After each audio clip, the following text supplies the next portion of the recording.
बैठे हुए हो तो वो भी बच गई है। अरिता को फोन करके बोला ना ऑनलाइन आई है, इसको बोल दो आ जाएगी, ऑनलाइन चल रहा है, क्लास क्यों मिस करेगी। आ जाओ यार, चलें आगे।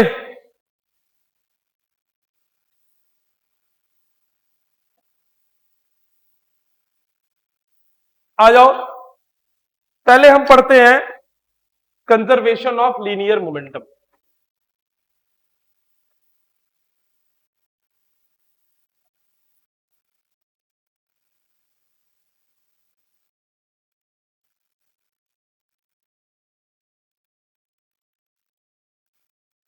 इंपॉर्टेंट टॉपिक है school exam point of view से।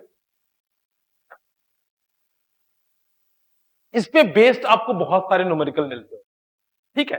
सबसे पहले समझो कंजर्वेशन ऑफ लीनियर मोमेंटम होता क्या है, और फिर वेरिएबल मास का कंसेप्ट भी आपको सिखाता हूं, और फिर आप दोनों पे क्वेश्चन करते हैं। तो क्या है कंजर्वेशन ऑफ लीनियर मोमेंटम। सबसे पहली बात यह है कि अगर आपको conservation of linear momentum apply करना है तो एक आपको आइसोलेटेड सिस्टम लेना पड़ेगा। कैसा सिस्टम लेना पड़ेगा बोलो बेटा? Isolated system.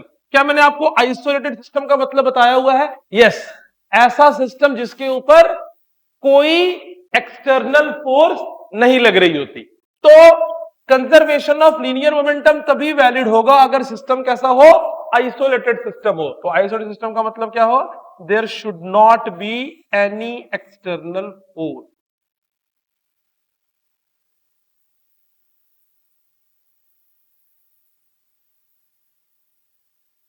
There should not be any external force. Isolated system होना चाहिए जिसपे कोई भी बाहर से लगने वाली फोर्स नहीं होनी चाहिए।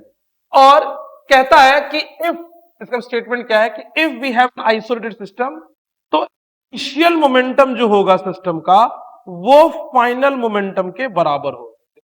Initial momentum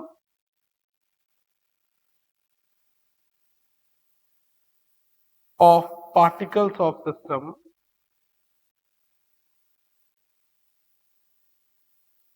is equal to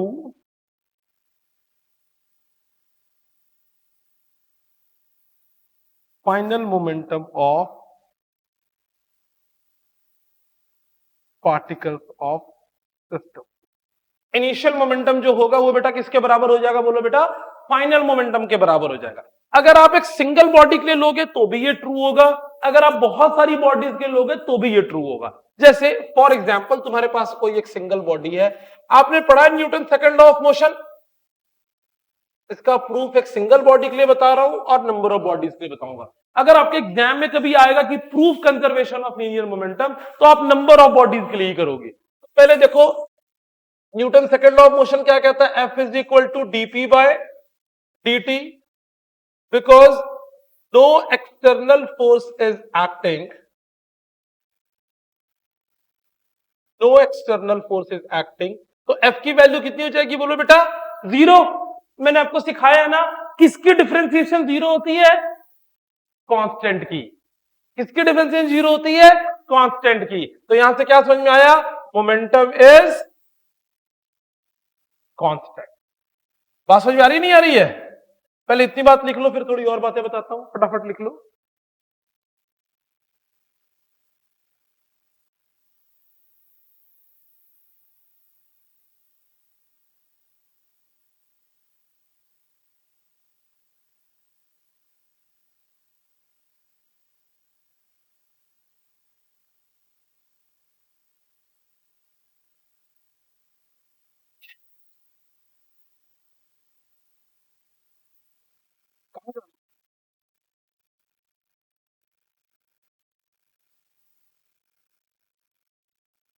तो टीचर को मना लोगे यार, सारे तेरे अच्छे दोस्त होते हैं।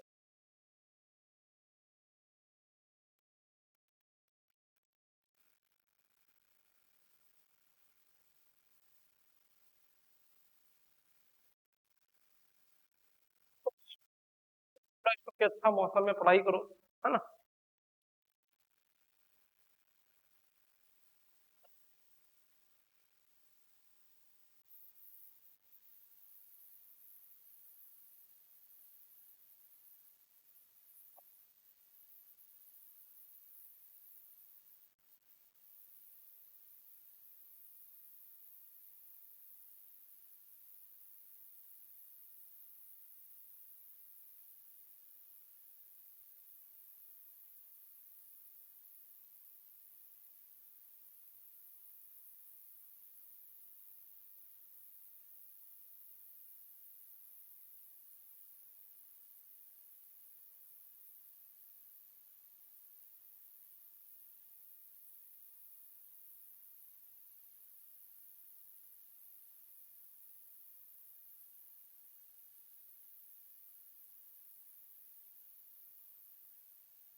M N V N. बोलो बात समझ में आ रही है ना? तो इसका अब फिर यहां पर क्या होगा, if no external force is acting,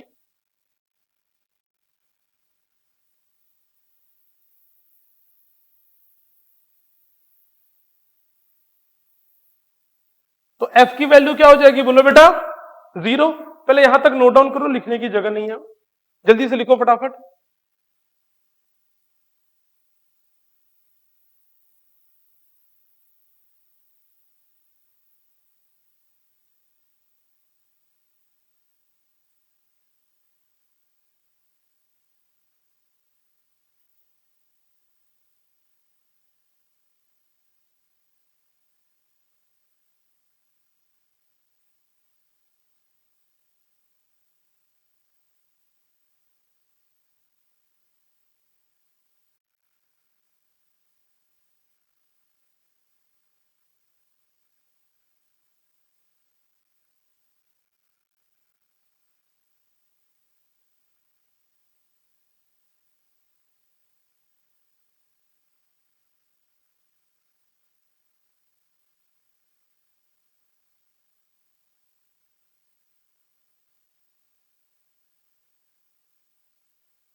क्या बोलो बेटा?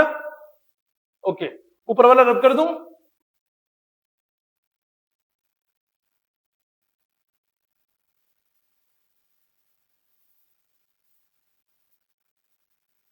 तो अब ये क्या बन जाएगा, देखो बेटा, एफ की वैल्यू 0 हो गई और इसको हम क्या लिख सकते हैं बोलो, D by D T common निकाल लो, क्या लिखोगे बोलो, m1v1 plus m2v2 dot dot dot mn vn।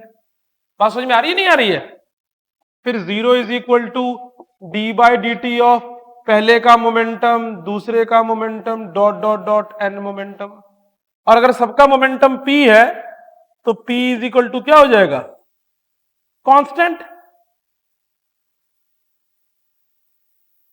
है ना? p is the p1 plus p2 plus p3 dot dot dot p।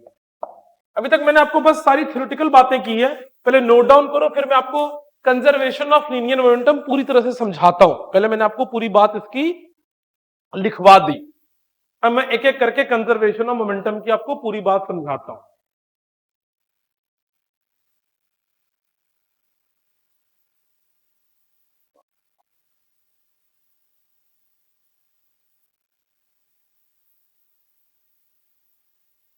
संयम, आप लोग को फ्रिक्शन भी नहीं कराया स्कूल में? कराया फ्रिक्शन? ये लोग कह रहे सिलेबस से डिलीटेड है।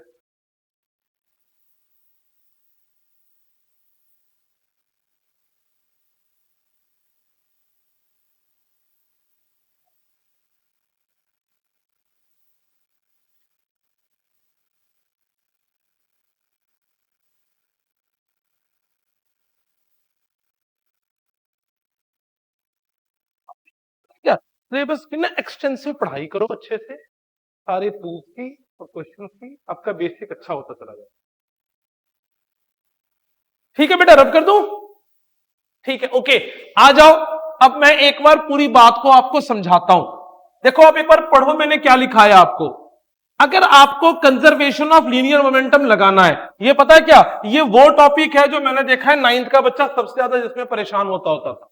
ये दो हॉकी खेलते हुए प्लेयर्स आपस में टकरा रहे होते थे, एनसीईआरटी में वो वाला डायग्राम था, याद आ रहा है? ये वही वाला कंसेप्ट है। इसी के अंदर एक और एग्जाम्पल था, वो बुलेट छोड़ते समय हमें बैकवर्ड जर्क लगता होता है, याद आ गई कहानी? मैं चाह रहा था एक बार पहले आपको पूरी बात लिखवा दूं, क्योंकि ये टॉपिक आपका फोबिया 9 से बना हुआ है। तो आज इस टॉपिक को हम पहले प्रैक्टिकली समझते हैं।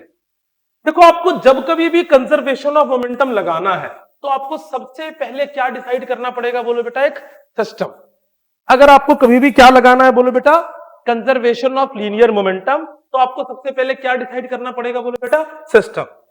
और यहां कैसा सिस्टम चाहिए, एक स्पेशल टाइप ऑफ सिस्टम चाहिए, and that system is called isolated system.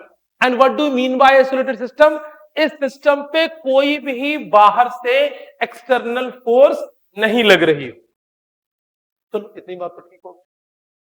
अब सिस्टम के अंदर में एक पार्टिकल भी हो सकता है, 2 पार्टिकल भी, 10 पार्टिकल भी और 50 पार्टिकल भी। तो कहता है अगर एक्सटर्नल सिस्टम है उसके अंदर के पार्टिकल्स के मोमेंटम चेंज हो सकते हैं, लेकिन इनिशियली पूरे सिस्टम का जो मोमेंटम था, एक पार्टिकल का मोमेंटम नहीं, किसका मोमेंटम, पूरे सिस्टम का जितना मोमेंटम था उतना ही फाइनल मोमेंटम भी होगा। इसमें जनरली 3 तरीके के केसेस आते हैं जो मैंने आपको लिखवाया है। क्या क्या? एक्सप्लोजन, डिसइंटीग्रेशन, देखो मैंने लास्ट पॉइंट लिखवाया है ना, डिसइंटीग्रेशन, एक्सप्लोजन, है ना, ये सब किसके एग्जांपल्स हैं? कंजर्वेशन ऑफ मोमेंटम के। मैं एक एग्जांपल देता हूं, पहले आपके 9th वाले एग्जांपल से शुरू करता हूं, धीरे धीरे धीरे एग्जांपल्स और आगे बढ़ाता हूं। सबसे पहला example the recoiling of gun वाला। रिकॉइलिंग ऑफ गन का मतलब क्या होता है? जैसे एक आप कोई भी गन ले लो, बड़ी सी गन ले लो, छोटी सी गन ले लो, जैसी मर्जी गन ले लो, जैसे ही आप ट्रिगर दबाते हो बुलेट बहुत ही फास्ट वेलोसिटी के साथ बाहर निकलती है, यस और नो? उसका मास तो छोटा है। अब इनिशियली गन और बुलेट दोनों एक सिस्टम का पार्ट थे और बुलेट पे गन के ऊपर हम कोई बाहर से फोर्स नहीं लगा रहे। जैसे ही बुलेट निकला तो उसका कुछ फॉरवर्ड मोमेंटम होगा। इनिशियली दोनों का मोमेंटम कितना था? 0। गन भी रेस्ट पे था और बुलेट भी रेस्ट पे थी, लेकिन सडनली उसका एक पार्टिकल उसको छोड़ गया। जैसे ही छोड़ के जाएगा मोमेंटम कंजर्व रखने के लिए उस पर एक बैकवर्ड थ्रस्ट लगाए। ये बात समझ में आ रही है? इसकी वजह से उस सिस्टम के पास भी एक फोर्स हो। बात समझ में आ रही नहीं आ रही है? तो मोमेंटम क्या रहेगा दोनों का? कंजर्व। तो मैं एक एग्जांपल देके आपको समझाता हूं। ये देखो रिकॉइलिंग ऑफ गन वाला, ये आपको मैं क्लास 9th वाला एग्जांपल दे रहा हूं। ये मान लो एक गन है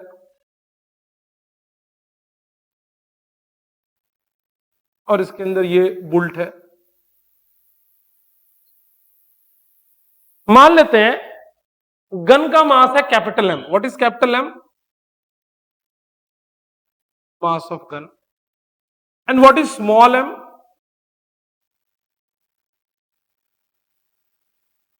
What is initial velocity of gun? What is initial velocity of bullet? तो इनिशियल मोमेंटम ऑफ सिस्टम पहले लिखो बेटा।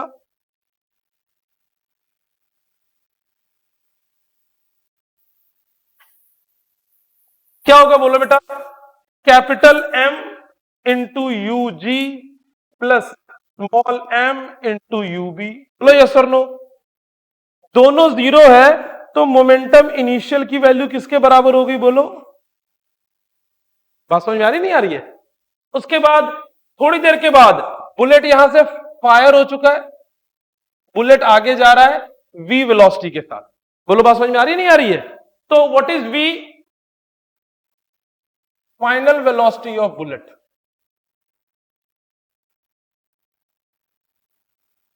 वी भी लिख लेते हैं। तो अब मुझे गन की वेलोसिटी निकालनी है, तो कैसे निकालोगे? यहां पे सिस्टम पे कोई एक्सटर्नल फोर्स नहीं लग रहा था, तो from conservation of linear momentum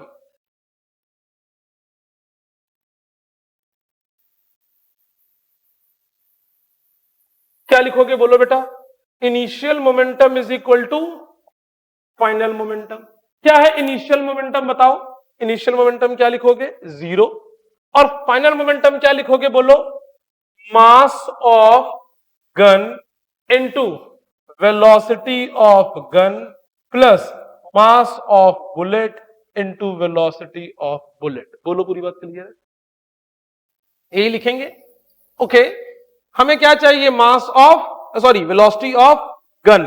तो वेलोसिटी ऑफ गन क्या मिलेगा बोलो? Minus of mass of bullet velocity of bullet upon mass of gun.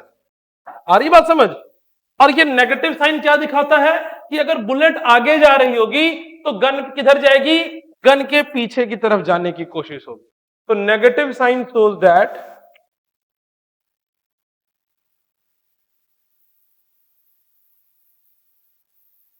In order to conserve the momentum,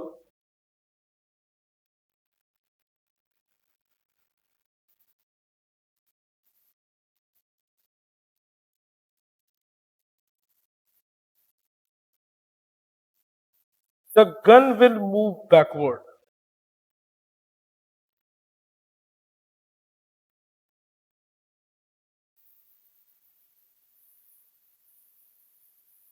ठीक है, नोट डाउन करो फटाफट।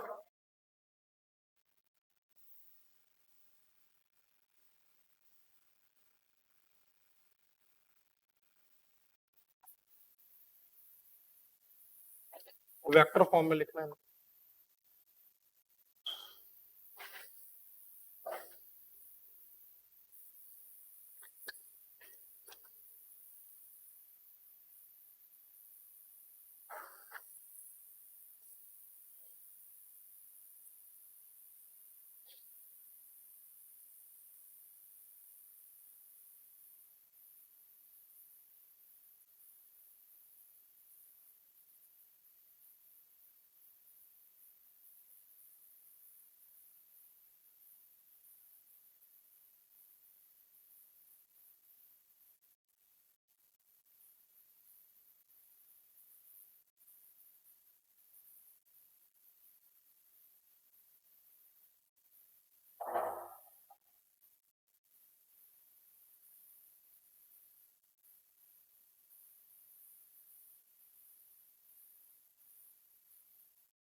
अब देखो, मैंने एक चीज आपको लिखवाई थी कि जिस फ्रेम से आप बुलेट की वेलोसिटी लिखोगी, आप उसी फ्रेम से किसकी वेलोसिटी भी लिखोगे? गन की। जब भी आपको कंजर्वेशन ऑफ मोमेंटम लगाना है, आप दोनों की वेलोसिटीज सेम फ्रेम से ही लिखोगे। अब मैं आपको कुछ और practical examples of conservation of momentum बताता हूं। आपने वो देखा है जिसपे वो कूल डूड लोग ऐसे कॉलेज जा रहे होते हैं, क्या कहते हैं उसको? फ्लाईव्हील, केटविड, क्या कहते हैं उसको? केटविड, स्केटिंग वाला जो बोर्ड, स्केट बोर्ड, ये स्केट बोर्ड, राइट।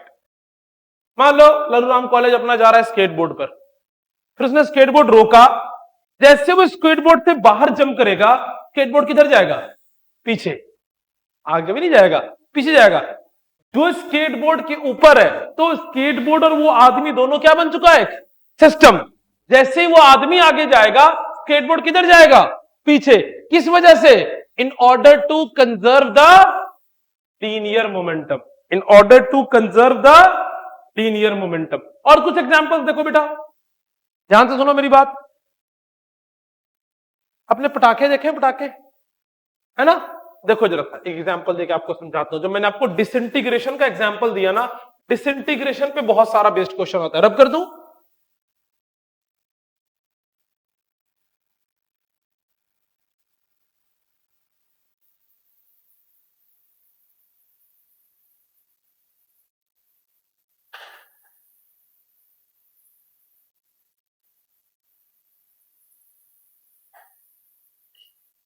ध्यान देना, मान लो, खुद सोच के मुझे बताना। ये मान लो एक पत्थर रखा हुआ है यहां पे, ये क्या रखा हुआ है? एक कोई बड़ा सा पत्थर रखा हुआ है, और मान लो ये इंटरनल फोर्स से टूट गया। टूटता है, वेदरिंग ऑफ रॉक्स होता है, टूटता है। इंटरनल फोर्स से जल्दी से टूट गया, या इसके अंदर में कोई ब्लास्ट हो गया। अगर ये ब्लास्ट हो गया और ये बी यहां से टूटता है, मान लो एक हिस्से से, इधर वाला हिस्सा स्मॉल एम है और इधर वाला हिस्सा कैपिटल एम। अगर स्मॉल एम और कैपिटल एम दोनों इधर जाएगा, दोनों इधर जाएंगे, कि एक इधर जाएगा और एक इधर जाएगा, है ना? एक इधर जाएगा और एक इधर जाएगा। मान लो इसकी वेलोसिटी v1 है और इसकी वेलोसिटी v2 है, किसकी वेलोसिटी ज्यादा होगी? क्यों? In order to conserve the momentum. समझ में आती बात? क्यों हो रहा है ये? In order to conserve the momentum. तो यही मैंने आपको स्टेटमेंट भी लिखा है, जब डिसइंटीग्रेट होता है तो शुरू में इसका जितना मोमेंटम था, जिस समय ये तुरंत डिसइंटीग्रेट हो रहा है उस समय भी इसका मोमेंटम उतना ही होगा जितना इनिशियल था। So this breaking of rock or disintegration of rock or disintegration of any stone or cracker, these all are examples of conservation of linear momentum. आ रही मेरी बात समझ? It is not only the momentum, it is the linear momentum. हम आपको angular momentum भी पढ़ना है, हमने कब पढ़ना है? जब हम रोटेशनल मैकेनिक्स पढ़े। क्या मेरी बात समझ में आ रही है? पूरी तरह से क्लियर हो गई? हाँ जी। इन दोनों पार्ट्स का इन दोनों पार्ट्स का मोमेंटम सेम होगा, कहने का मतलब मोमेंटम तो सेम ही होगा, दोनों पार्ट्स का सेम होगा, तभी तो जिसका मास ज्यादा उसकी वेलोसिटी कम होगी। अगर ये इधर जा रहा है mv1 वेलोसिटी से तो वो उधर जाएगा mv2 वेलोसिटी। नहीं, तुम कहना क्या चाह रहे हो? ये दोनों की वेलोसिटी सेम होगी? नहीं, ऐसा नहीं कहूंगा। नहीं नहीं नहीं नहीं, वो नहीं होगा। इनिशियल मोमेंटम फाइनल मोमेंटम के बराबर होगा, इन दोनों का सम एक दूसरे के बराबर होगा। ये टूट सकते हैं नंबर ऑफ पार्टिकल्स में भी बेटा। फिर क्या होगा? कोई पार्टिकल इधर जाएगा, पहले मैं दूसरा एग्जांपल लेता हूं, इस एग्जांपल में नहीं लेता, दूसरा एग्जांपल देखो, वहां से एक और बात क्लियर करता हूं। एग्जांपल नंबर 2, पहला एग्जांपल रिकॉइलिंग ऑफ गन था, देखो एग्जांपल नंबर 3।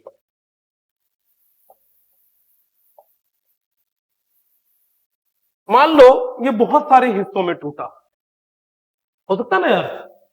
एक हिस्सा ये वाला है, एक हिस्सा ये वाला है, एक हिस्सा ये वाला है। ये मान लो इधर गया v1 वेलोसिटी से, ये इधर गया v2 वेलोसिटी से, ये इधर चला गया v3 वेलोसिटी से, और ये इधर चला गया v4 वेलोसिटी। अब यहां क्या करोगे इसको अप्लाई करने के लिए? नाउ आप सबसे पहले क्या ड्रॉ करोगे? एक्स एक्सिस और वाई एक्सिस, और आप initial momentum along X axis is equal to final momentum along X axis करोगे। फिर क्या करोगे बोलो? Initial momentum along Y axis is equal to final momentum along Y axis, and initial momentum along z axis is equal to final momentum along z axis। बोलो बात समझ में आ रही नहीं आ रही है? क्योंकि ये सब अलग अलग एंगल्स में हैं, तो आप इनके कंपोनेंट्स ब्रेक करोगे और एक्स एक्सिस वाला मोमेंटम एक्स एक्सिस के साथ इक्वेट करोगे, वाई एक्सिस वाला मोमेंटम वाई एक्सिस के साथ इक्वेट करोगे, जेड एक्सिस वाला मोमेंटम जेड एक्सिस के साथ इक्वेट करोगे। लेकिन कंजर्व इनिशियल और फाइनल तब भी रहेगा। फटाफट दोनों एग्जांपल्स नोट डाउन करो, जल्दी से नोट डाउन करो।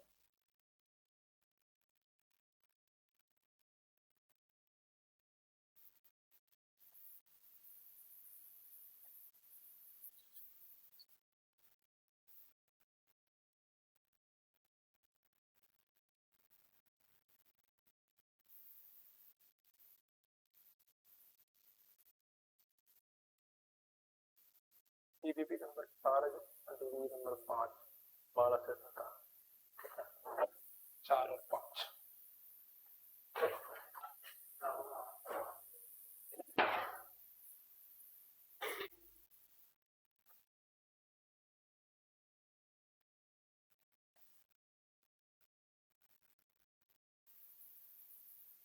आपको कंजर्वेशन ऑफ लीनियर मोमेंटम के बहुत अच्छे क्वेश्चंस भी मिलेंगे।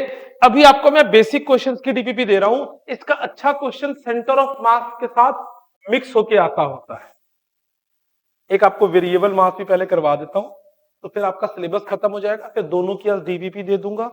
अब आप डीबीपीज अपने साथ साथ में सॉल्व करना शुरू कर लो बेटा, रखे मत रहो पास में। कम से कम जैसे ही जिस टॉपिक की पढ़ाई होती है मैं रोज आपको उसकी डीबीपी देता होता हूं, आप उसके 5-7 क्वेश्चन तो साथ ही साथ कर लिया करो, फिर टाइम निकाल के हर एक डीबीपी को कंप्लीट किया करो। अगर आप यकीन मानो मेरी हर एक डीबीपी को आप क्लियर करते हुए सॉल्व करते हुए आगे बढ़ोगे ना, आपका वो चैप्टर पे होल्ड बहुत अच्छा हो जाएगा। क्यों हरगुन? हर डीबीपी सॉल्व करने के बाद बेनिफिट हो रहा है, कंसेप्ट बिल्डअप हो जाता है पूरी तरह से, है ना? किसी भी तरह का क्वेश्चन नहीं छूटता होता है। और अगर आप इसको अपने बैक साइज के साथ स्ट्रांगली मिक्स करके चलोगे, आपके कंसेप्ट चैप्टर पे होल्ड बहुत अच्छा बनता चला जाए। डीबीपी सॉल्व करो, एनसीईआरटी बैक साइज बहुत अच्छे से करो, और फिर जब टाइम मिले तो एसएल कर लिया करो। इन तीनों चीजों को आप अच्छी कॉम्बिनेशन लेके चलोगे ना, तो देखना बहुत अच्छा आपको हर एक चैप्टर पे होल्ड हो जाएगा, बहुत अच्छा। बेटा स्कूल एग्जाम्स में थोड़ी एसएल करनी पड़ेगी, जैसे उसके शॉर्ट क्वेश्चन है ना, 1 mark, true false, fill in the blanks. DBP NCERT top priority है। इसके आपको इतना कंसेप्ट बिल्डअप हो जाएगा ना कि आपको एसएल वाले क्वेश्चन में परेशानी नहीं आएगी, इजी हो जाएगा। देखो तेरा जैसे थोड़ा पीछे चल रहा है ना सिलेबस, तो जिसमें तू अभी चैप्टर शुरू किया ना, तुम उसमें साथ हो लो। तुम ये कोशिश करो कि लॉज ऑफ मोशन तेरा पीछे ना हो।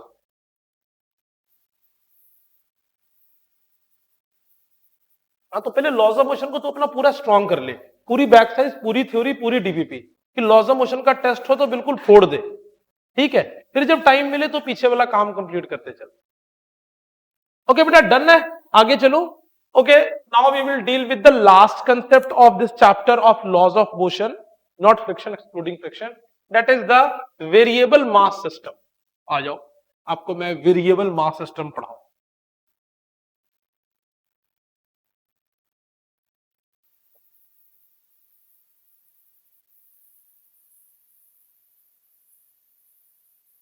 बहुत इंपॉर्टेंट कंसेप्ट है, मैं आपको बता रहा हूं। अच्छा क्वेश्चन इससे कॉम्पिटिटिव एग्जाम में बहुत बार आ रहा हूं।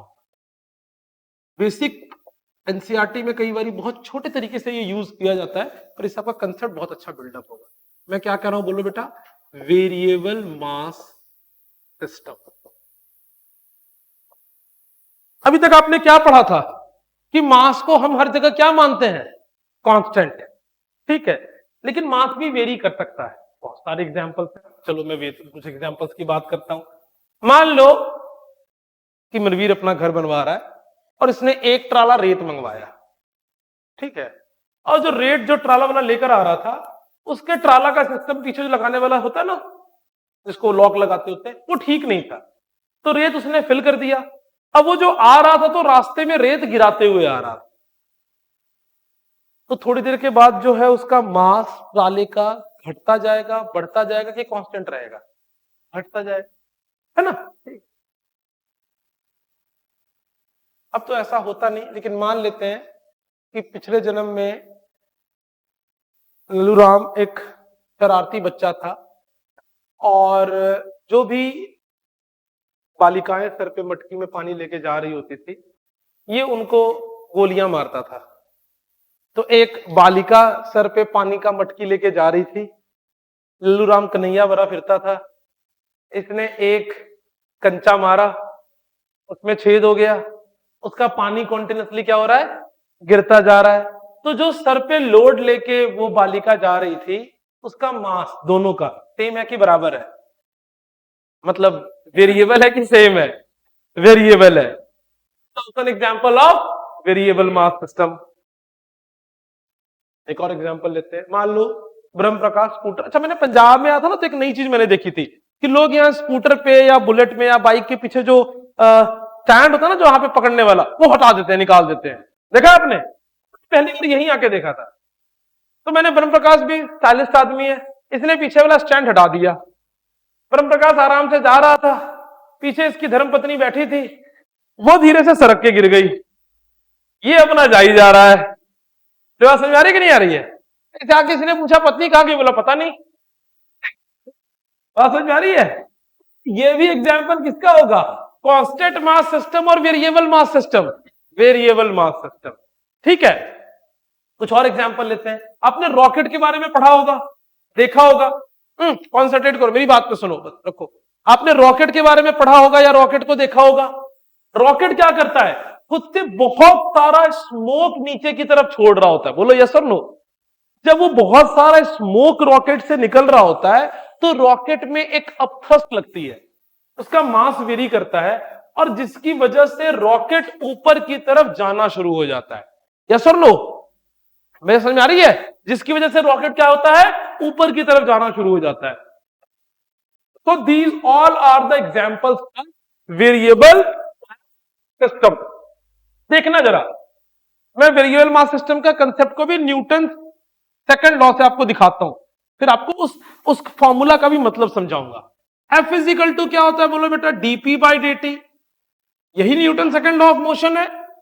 Force external is equal to rate of change of linear momentum with respect to time. और मोमेंटम क्या होता है बोलो बेटा,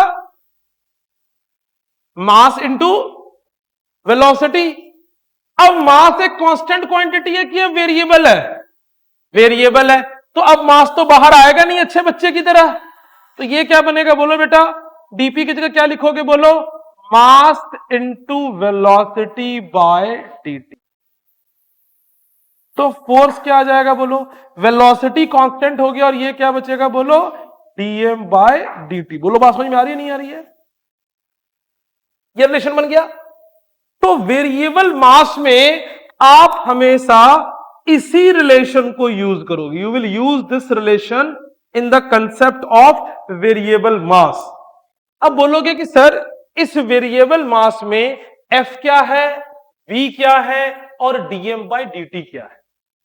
समझ लो पहले बात, किसी भी बॉडी से कोई भी मास अगर डिटैच होगा या अटैच होगा तो वो उस बॉडी के ऊपर एक थ्रस्ट लगाए। बात समझ में आ रही है नहीं आ रही है?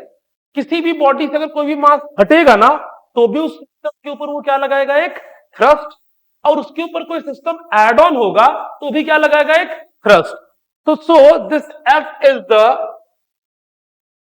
Thrust exerted by the thrust. पूरी बात लिख देता हूं, लिखवाऊंगा वे, थ्रस्ट exerted by the, अब या तो मास ऐड होगा या डिटैच होगा, तो thrust exerted by the detached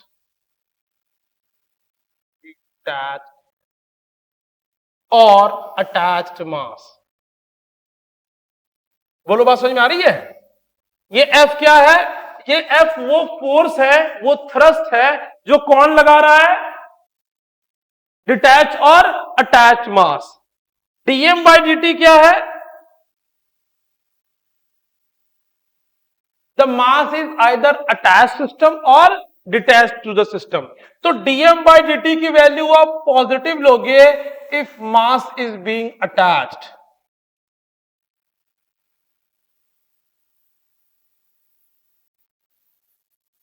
mass is being attached to the system. और dm बाई dt की वैल्यू आप नेगेटिव लोगे if mass is being detached to the system, है ना? अगर उससे मास ऐड हुआ है तो प्लस लोगे dm बाई dt की वैल्यू, और dm बाई dt की वैल्यू नेगेटिव लोगे अगर वो मास डिटैच हुआ है तो। और ये जो v है, दिस इज द, ये v नहीं होगा अकेला, ये एक्चुअली मैं आगे इसको मॉडिफाई करके क्वेश्चन लिखूंगा। This is the relative velocity of detached और attached mass with respect to original mass. Detached और अटैच्ड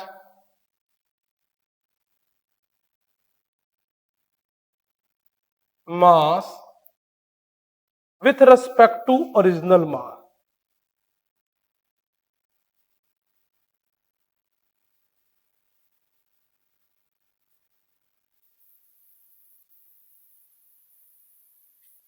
क्या मेरी बात समझ में आ रही है?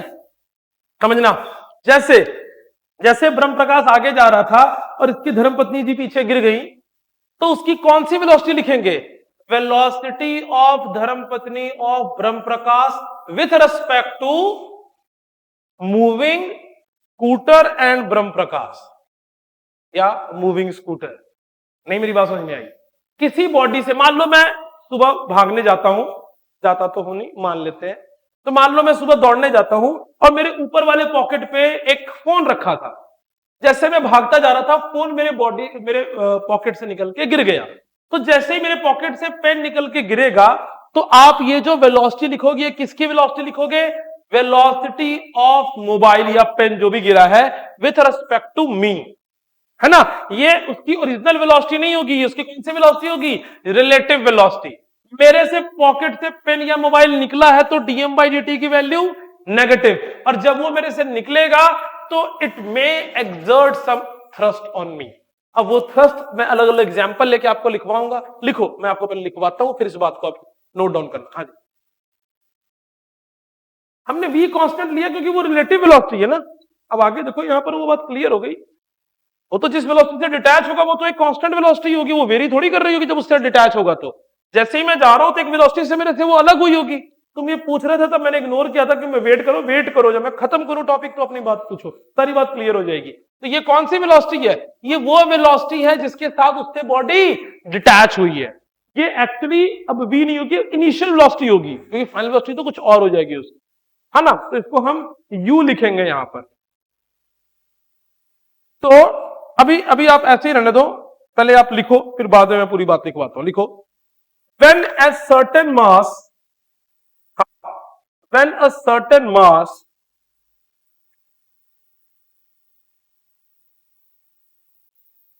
when a certain mass leaves or enters a system,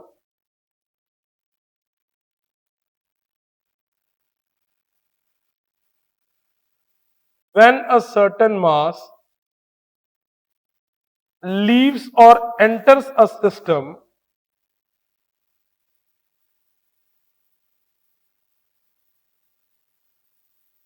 with certain velocity,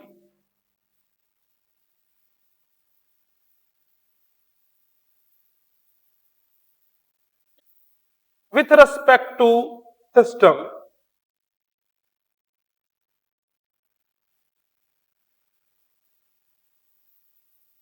with respect to system,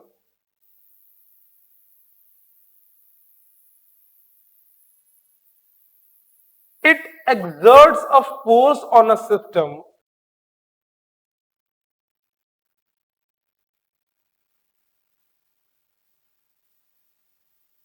which is called thrust.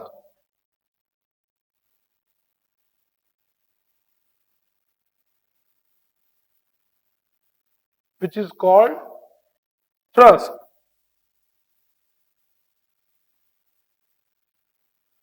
F thrust is equal to u relative dm by dt। ये नीचे formula लिखो।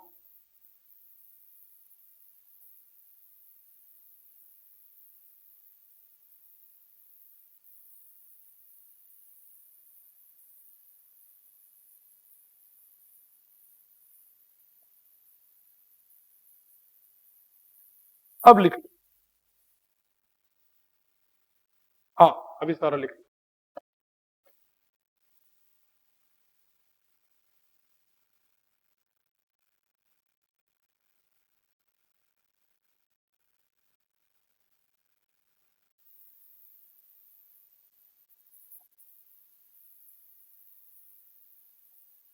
आज नहीं बेटा, कल कराओ, इसके डीपीवी पहले खत्म करोगे फिर। हाँ जी, रिलेटिव REL।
बातें नहीं करो, नोट डाउन करो फटाफट।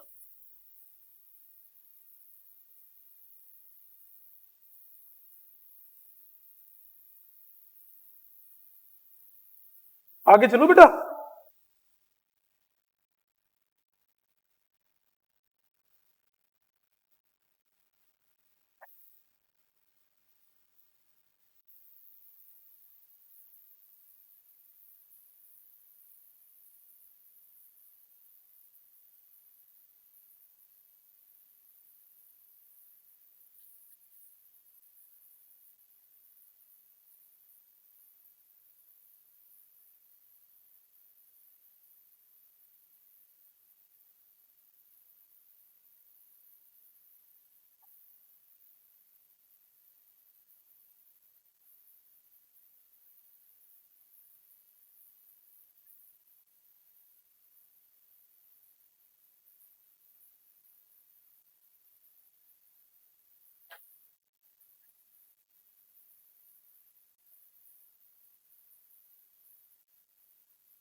हो गया बेटा। अब देखो सम एग्जांपल्स ऑफ वेरिएबल मास। ठीक है, तो लिखो एग्जांपल। मैं आपको करके दिखाता हूं कि इस तरह के क्वेश्चन को किस तरीके से सॉल्व करना है। ठीक है, तो मैं आपको दो एग्जांपल्स करके दिखाता हूं, जब उसमें सिस्टम में मास एड ऑन हो रहा होगा तब, और एक बार जब सिस्टम से मास डिटैच हो रहा होगा तब। ठीक है, इससे आपको क्वेश्चंस करने में हेल्प मिलेगी। एग्जाम्पल याद रखो, वेलोसिटी वेक्टर क्वांटिटी है तो डायरेक्शन को देखना बहुत जरूरी है। मान लो ये कोई एक ट्रॉली है, this is a trolley. Concentrate करो बेटा इधर, ये एक ट्रॉली है और ये फॉरवर्ड डायरेक्शन में मूव कर रहा है वी वेलोसिटी के साथ। ठीक है, इसके ऊपर एक ऐसे फनल रखा है और फनल में सैंड भरा हुआ है और इससे सैंड इसके ऊपर ऐसे गिर रहा है। तो ये सैंड इसके ऊपर एड ऑन हो रहा है कि डिटैच हो रहा है? एड ऑन हो रहा है।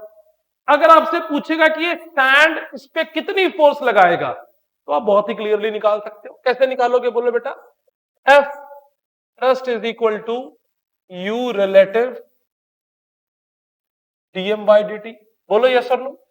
तो सबसे पहले यू रिलेटिव निकालनी पड़ेगी, बोलो बेटा। अब ये जो सैंड गिर रहा है ये किस एक्सिस पे गिर रहा है बोलो? वाई एक्सिस पर। और इसकी मूवमेंट किधर है? एक्स एक्सिस पर। तो हमने क्या लिखना है बोलो? यू रिलेटिव का मतलब क्या होगा? पहला किससे किसका लिखना है? मैंने आपको एग्जांपल में लिखा है नोट में, किसके? Relative velocity of added body और डिटैच बॉडी। तो इसके एक्स एक्सिस के लॉन्ग वेलोसिटी कितनी है? 0। यस और नो? माइनस मुझे किसकी वेलोसिटी लिखनी है? इसकी वेलोसिटी। इसकी वेलोसिटी क्या हो जाएगी बोलो? We I cap. कॉन्सेंट्रेट करो, अभी तो बोल रहा हूं बार बार। ये सैंड किधर की तरफ जा रहा है? वाई एक्सिस की तरफ। तो फनल से सैंड की एक्स तरफ की इनिशियल कोई मूवमेंट है? नो। तो इसकी एक्स के वेलोसिटी, एक्स एक्सिस के लॉन्ग इनिशियल वेलोसिटी कितनी हो गई? 0। और इसकी एक्सिस एक्स अलॉन्ग वेलोसिटी कितनी थी? माइनस। यहां पे डीएम बाई डी टी की वैल्यू क्या होगी? पॉजिटिव, क्योंकि मास क्या हो रहा है? एड ऑन हो रहा है। तो यहां पर आप अब थ्रस्ट, फोर्स थ्रस्ट की वैल्यू कितनी लिखोगे बोलो? Minus V into DM by D T. बोलो यस और नो? और ये नेगेटिव साइन क्या दिखाता है? कि इसके एड ऑन होने से धीरे धीरे इसकी वेलोसिटी कम होती चली जाएगी, है ना? नेगेटिव होने से इसकी वेलोसिटी धीरे धीरे क्या होती चली जाएगी? कम होती चली जाएगी। मान लो एक आदमी जा रहा है, तुम उसके पहले सर पे एक बक्सा रख दो, थोड़ी देर बाद दूसरा बक्सा रख दो, तीसरा बक्सा रख दो, तो उसकी स्पीड बढ़ेगी कि घटेगी?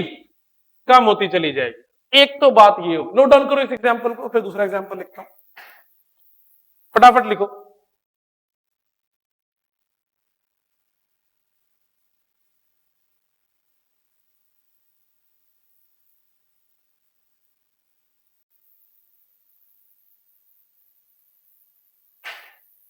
ये एग्जांपल 1 है।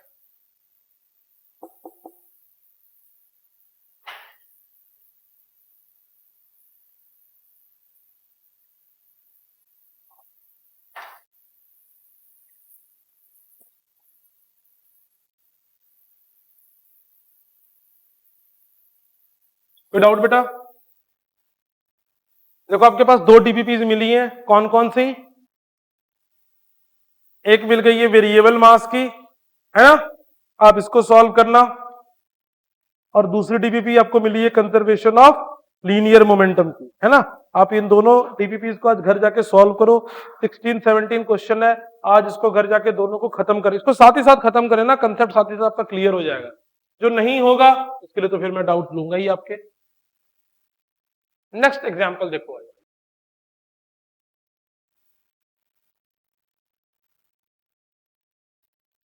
अब देखो जो मास डिटैच हो रहा होगा, सेकंड एग्जांपल देखो, उसके दो तरीके हो सकते हैं, देखना, कंसंट्रेट करना।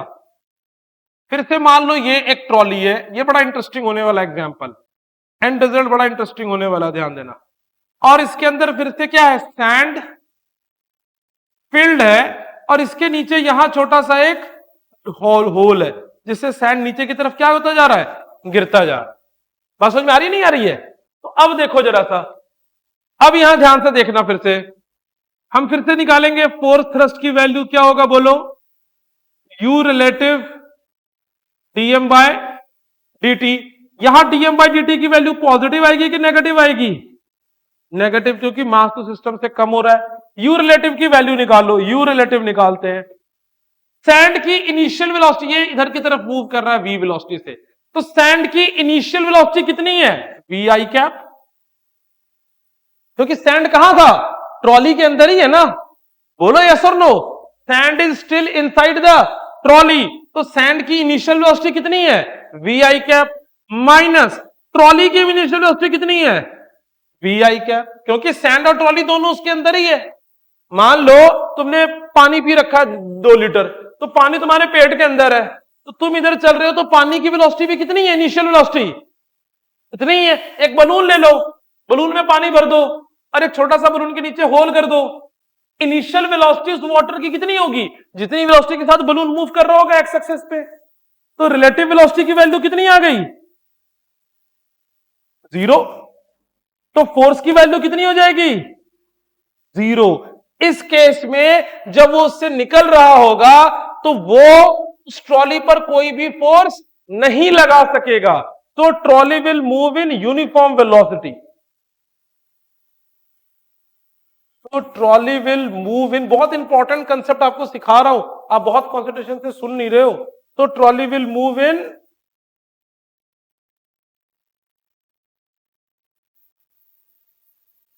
Uniform velocity. बोलो बात समझ में आ रही है? एक और एग्जांपल ले लेता हूं, थोड़ा और कंसेप्ट क्लियर हो जाएगा। इसी ट्रॉली के से वाटर निकलने का या सैंड निकलने का एक और तरीका क्या हो सकता है, कि आप उसके इधर होल कर दो, बैक साइड पर। बोलो बात समझ में आ रही नहीं आ रही है?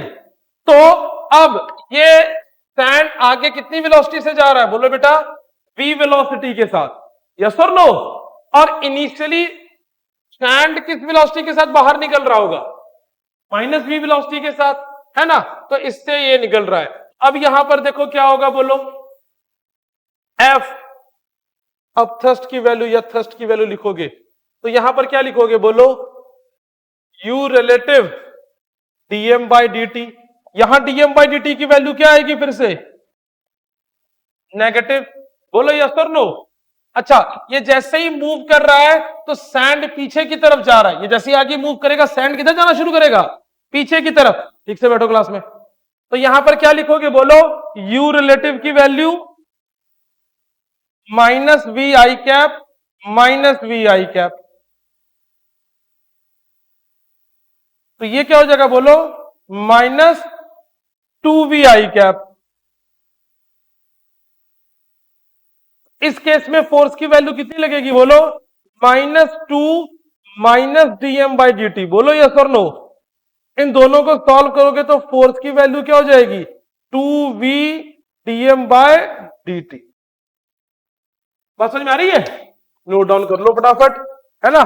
तो this is all about the concept of variable mass, है ना। That's all for today's class. आप डीवीपी सॉल्व करो, पहले नोट डाउन करो फटाफट।